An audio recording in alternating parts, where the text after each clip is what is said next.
Kul mutu bighaidikum. Maka matilah kamu karena kemarahanmu. Jadi orang yang marah itu mati.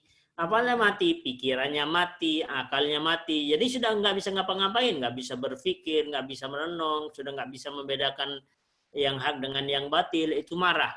Sementara nahi mungkar itu bukan marah, tapi nahi mungkar itu menegakkan satu kebenaran. Jadi dengan kesadaran penuh, akalnya itu tumbuh dengan teguh gitu.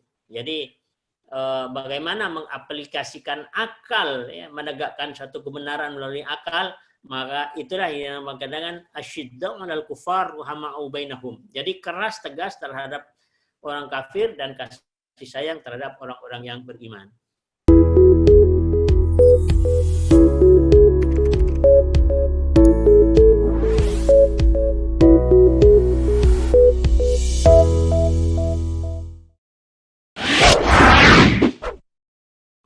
Penjelasan amar ma'ruf nahi mungkar untuk kehidupan sehari-hari dan bagaimana bersikap kaitannya dengan kapan harus emosional dan kapan harus lemah lembut, termasuk untuk pengendalian hawa nafsu, seperti kapan sebaiknya harus marah-marah.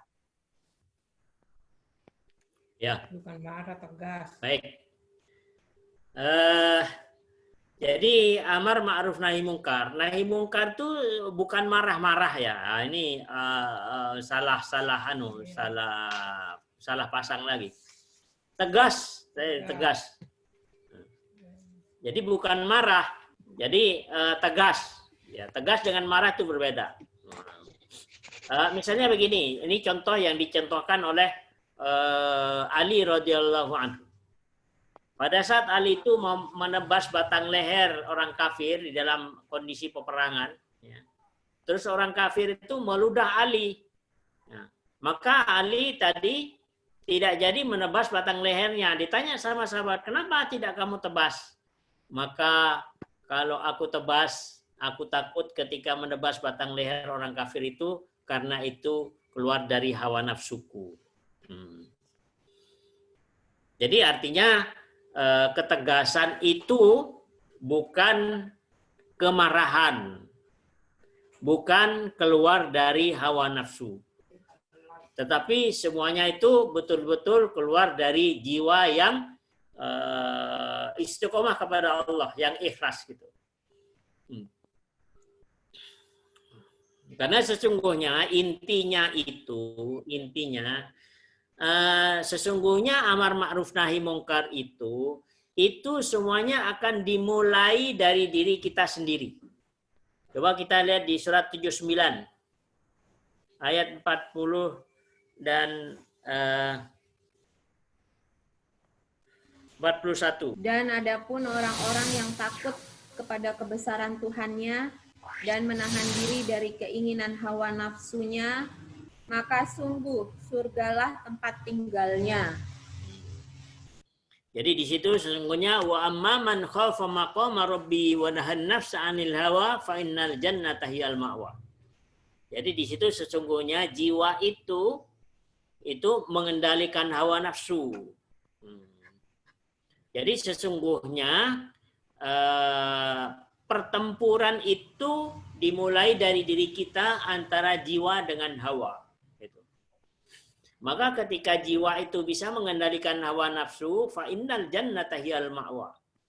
Maka surga itulah tempat tinggalnya. Artinya ada satu kenyamanan.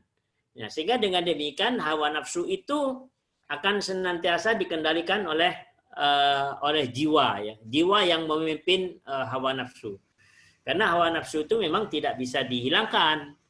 Hawa nafsu itu hanya bisa dikendalikan. Karena hawa nafsu itu mempunyai tupoksi, ya, tugas pokok yang berbeda dengan jiwa. Jadi menjaga keberadaan tubuh itu yang diberikan kepada hawa nafsu. Nah, tinggal hawa nafsu itu bagaimana harus dikendalikan oleh jiwa tadi. Sehingga sesungguhnya pertempuran antara yang hak dengan yang batil itu sudah dimulai dari diri kita, yaitu antara jiwa dan hawa tadi, dan hawa nafsu tadi. Nah, pada saat amar ma'ruf nahi mungkar itu keras tegas, itu bukan marah, tapi itu tegas. Jadi bagaimana ketegasan kita menegakkan kalimat Allah. Ya. Jadi benar-benar terkendali, ya. Karena nahi mungkar itu tegas tadi benar-benar terkendali. Sementara marah itu orang yang ya apa? Emosi. Coba ya buka di surat 3 ayat 119. Beginilah kamu menyukai mereka padahal mereka tidak menyukaimu, dan kamu beriman kepada semua kitab. Apabila mereka berjumpa kamu, mereka berkata, kami beriman. Dan apabila mereka menyendiri, mereka menggigit jari karena marah dan benci kepadamu. Katakanlah, matilah kamu karena kemarahanmu itu. Sungguh Allah Maha mengetahui segala isi hati. Kul mutu bighaidikum. Maka matilah kamu karena kemarahanmu. Jadi orang yang marah itu mati. Apalagi mati, pikirannya mati, akalnya mati. Jadi sudah nggak bisa ngapa-ngapain, nggak bisa berpikir, nggak bisa merenung, sudah nggak bisa membedakan yang hak dengan yang batil, itu marah. Sementara nahi mungkar itu bukan marah, tapi nahi mungkar itu menegakkan satu kebenaran. Jadi dengan kesadaran penuh, akalnya itu tumbuh dengan